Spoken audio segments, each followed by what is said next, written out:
How's it going, everybody? In this video, we're going to be taking a look at our next topic, which is going to be VRF aware DMVPN with dual hub, dual cloud, where we're going to configure each spoke with two tunnels, tunnel 100 for peering to CSR3 and tunnel 200 to peer with CSR2, and the hubs are VRF aware.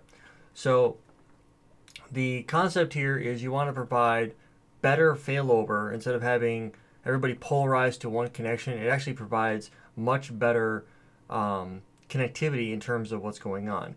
So instead of having every spoke have one tunnel and then two peers that it connects to, and basically having two routing adjacencies to each spoke or to each hub, if I was to draw this out a little bit, it might be just a touch easier to follow. Let's go ahead and pull up my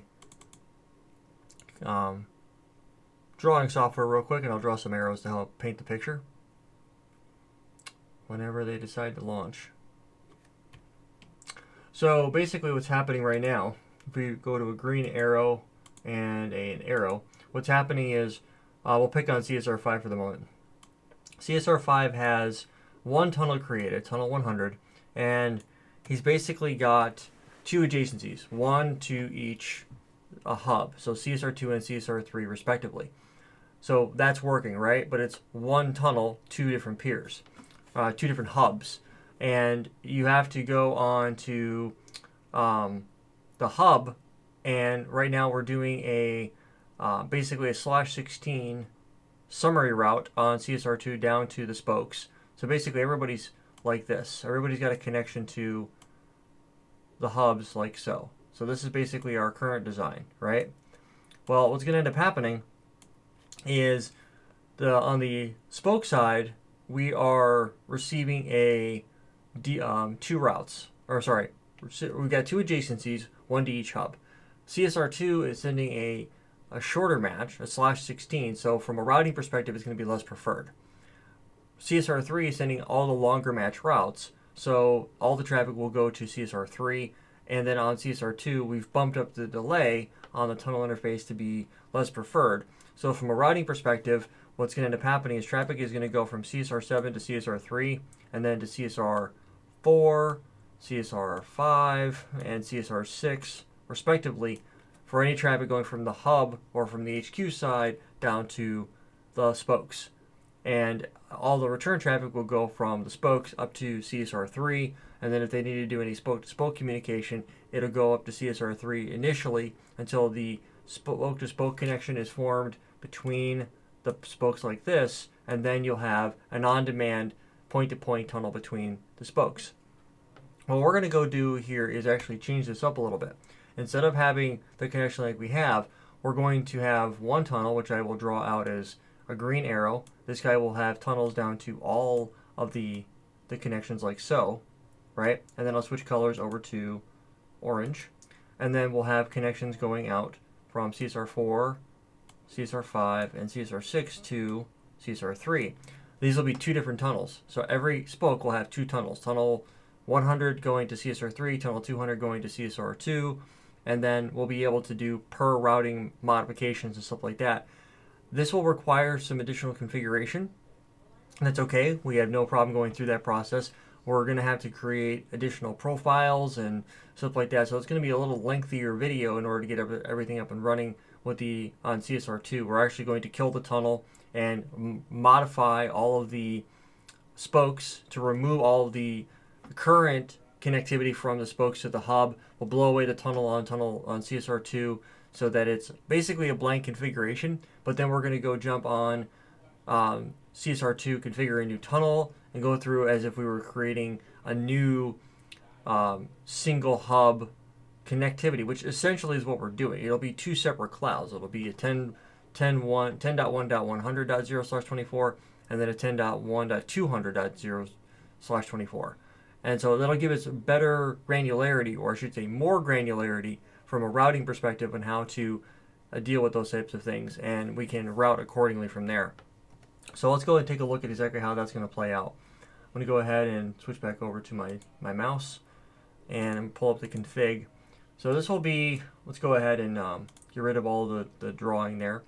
So we're going to start on CSR2, show run interface tunnel 100. I'm going to go ahead in here and type in no interface tunnel 100 and get rid of that. And then by doing that, I'm also going to do show run section EIGRP. So we're going to clean up the config real quick. I'll go grab this right there and type in no. So that'll take down any, the adjacencies are already gone. That's okay though. So that's that. And then do show run section IKEv2. I'm also going to get rid of the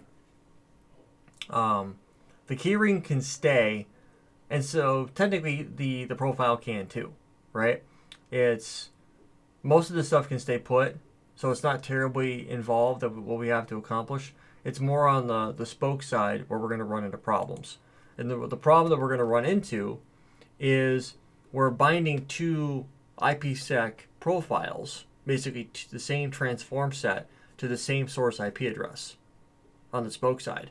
So we're going to have to use the technique known as the shared IPsec profile, or the shared command at the end of the tunnel protection configuration at the tunnel level. We'll go do that so that they can both share the same configuration and get that up and running. So let's go ahead and take a look at how that's going to work. So we're going to do a show run section IKEv2. And the syntax that we have currently will work. We don't really need to change any of that.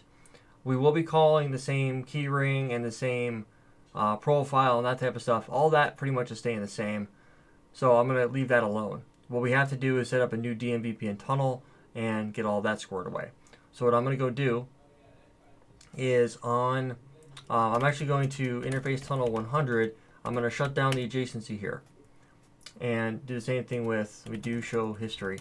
And by doing this, what that's going to allow me to do is when it comes time to, when we have CSR2's tunnel configured and 4, 5, and 6 are all appeared or ready to go, what will end up happening is we'll no shut the tunnels, but we're going to have to reconfigure the tunnel configuration on tunnel 100 on all the spokes so that the tunnel protection command has the shared command added to it, or else these adjacencies will never form.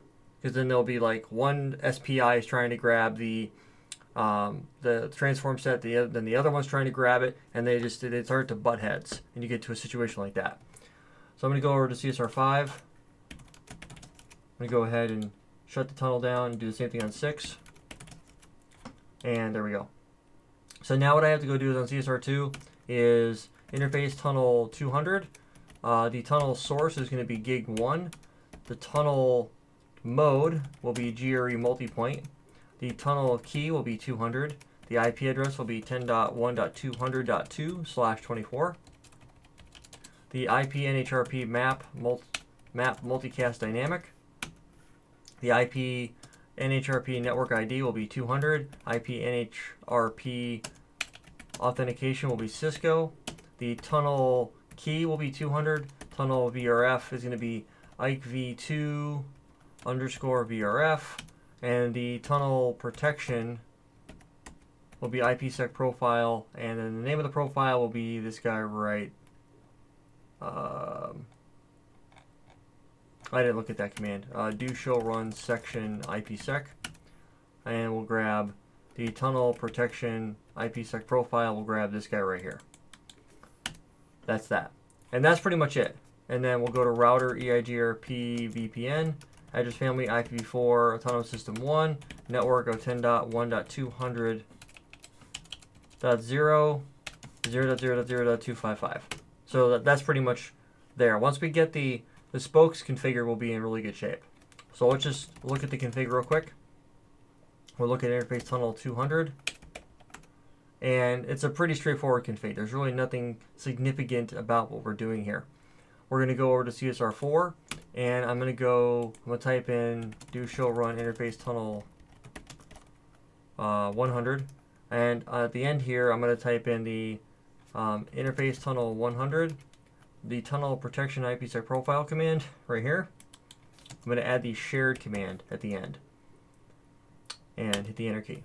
I'm going to leave the tunnel shut down though. I'm going to jump out of global config, or out of the interface config, and type in interface tunnel. Let's do show run interface tunnel 100. I'm actually going to remove this command right here because it's not necessary right there. Or interface tunnel 100. Pull that out. And what I'm going to go do is I'm going to make a quick modification to the config.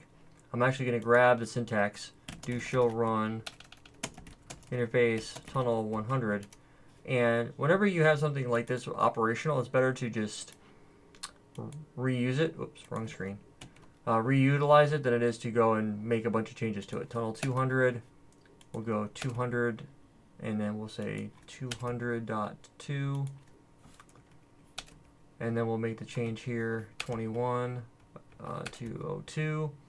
Tunnel key is 200, and then all of that looks good from there. So then we'll just be able to come in here and do show run section EIGRP, and then we'll go underneath router EIGRP VPN address family IP4 autonomous system 1 network of 10.1.200.0 0.0.0.255. Do show run section EIGRP, and I'll just grab these few lines of config right here, like so. Exclamation point, bring this in, come up here, go to the end, like that, just like that. So just to recap what we're going to do, we're going to configure this so that we have tunnel 200, the IP address locally is 200.4, so on and so forth. And we're going to get through all of this setup. Actually, this is why you double check your syntax. You read through it, make sure everything looks correct. Then come down here, and we're going to go and do a Control A to copy all of that. We're going to go back over here and paste. Now what I'm going to do is, you can see the tunnel is down. That's okay. We're going to go to .5, and that's all we really need to modify. Come down here, Control A, copy.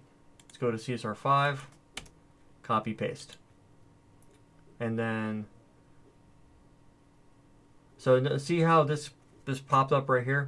How it said all tunnel interfaces having the same tunnel destination and the same IPsec profile must be configured with the shared keyword. So what I didn't do is do show run interface tunnel 100. What I got to go do here is, let me go to the beginning of the line, interface tunnel 100, and this interface is shut down. So what I'm going to go do here real quick is grab this command right here and type in shared. Do show run interface tunnel 100. I'm just going to grab this line of config right there, dump it in right there, and that should allow all that to happen. So I'm just going to grab that config real quick, paste it back in, go to CSR6, and do the exact same thing. But in this case here, I'm going to do .5, make sure I change that attribute out. Everything else looks good. Come down here, copy and paste all of that. Go to 6, dump that in. Do show run, oh yeah, this is regular EIGRP. Do show run section EIGRP, router EIGRP1, network of 10.1.200.0, 0.0.0.255. So now what I get to go do is I get to go, let's yank this guy out real quick. I'm going to go ahead and back on 4, I'm going to go ahead and interface tunnel 100, no shut, and then interface tunnel 200, no shut. So I should form adjacencies with those guys, assuming I've done everything correctly. That looks good. Now let's go to 5. So interface tunnel 100, no shut. That should bring that up. I should get an adjacency. I do. Interface tunnel 200, no shut. There it goes. And then finally CSR6, interface tunnel 100, no shut.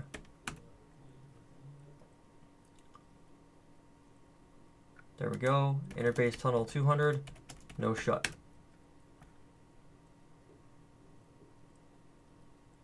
Excellent. So now what I get to go do is on here, show IP route, you'll see that I have ECMP set up now, right? So this is where that additional level of understanding of how the routing comes into play. Crypto's working just fine. If we were to do a show crypto IP2 SA, you're going to see SA is going to 2 to 6 and 3 to 6, so on and so forth. Come down here to CSR8. Come in here and do a show IP route, VRF S4. I have a bunch of routes that I'm learning in. If I do the same thing for 5, I have a bunch of routes that I'm learning in. If I was to do a trace route to, for example, let's do a Control C on that, show IP interface brief. Let's do a trace route to 172.24.0.8, sourcing for trace route VRF S5 from the source of loopback this numerically. We should be able to get there. There it goes. All's good. Do that one more time, and we get there directly the way we need to. So that's exactly what we're looking to do. Now what we're going to go do, and because the fact that we had that little hang up, we want to get rid of any of the equal cost routes. So if we look at CSR7, for example, you're going to see a bunch of ECMP routes available to us. We're going to go out, we're going to be able to go 3 and 2. This is not a good idea. It really isn't, because now you have ECMP and now you can load balance and stuff like that. You can do that if you'd like. I don't recommend doing it. Personal opinion.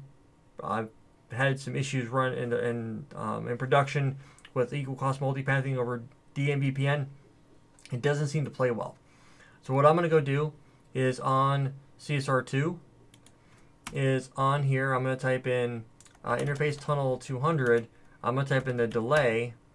Actually, let's do show interface tunnel 200 before I make a change to something and I don't know what the value is. Right now the delay is 5,000, right? Do show run interface tunnel 200. Do show run all interface tunnel 200. Do show run. Apparently it won't let me do that. Do show run all begin tunnel 200. Oh, it doesn't recognize that command. Tunnel 200. We come down here a little bit further. Let's scoot up a little bit. This is all tunnel 200, right? We look through here. There should be a delay command associated to this interface. And I don't see it anyway. Let's see. Okay, well I don't see the delay command anywhere. So it's a little unusual, but no big deal. So if we do show interface tunnel 200, if we need to, we can go to interface, or right underneath the interface, we'll type in delay of, let's type in 100,000. Okay, so that's going to fix that problem. So CSR7 will now look at this routing and will now look at CSR3 as the way to go, right? And that's how you want to have it. Now, there's a couple of other ways to handle this. If we look at router 4, we look at the routing, we have equal cost routes to both next hops. So what we need to do is make a decision. Either we decide to do longest match routing like we did before, or we can modify the delay on tunnel 200 to be higher than tunnel 100. And that's what we're going to go do. So we're going to type in interface tunnel 200, delay of 100,000. And it's a local configuration. Do show history. We're just going to grab these couple interfaces, go to CSR5, same thing, CSR6, go to global config, same thing, and then we'll go back to 4, do show IP route. Now we have just single uplinks. In the event of a failure, no big deal though. We can simply fail over to the other connection, and that's basically what we would be accomplishing. So that's pretty much it. And that being said, ladies and gentlemen, that's all she wrote, really. This is a more advanced implementation, yes. You have to understand the routing that goes behind it, yes. But is it doable? 100% it's doable. You just have to understand what's happening. So hopefully you get it, which I'm sure you do. You guys are all smart. So with that being said, ladies and gentlemen, we've already validated everything's working, right? Let's go back to CSR8 and do a test, and let's do that trace route again to see if the tunnel's still up, so it's not that big of a deal. So with that being said, ladies and gentlemen, thanks so much for stopping by and hanging out with me, and until next time, take it easy.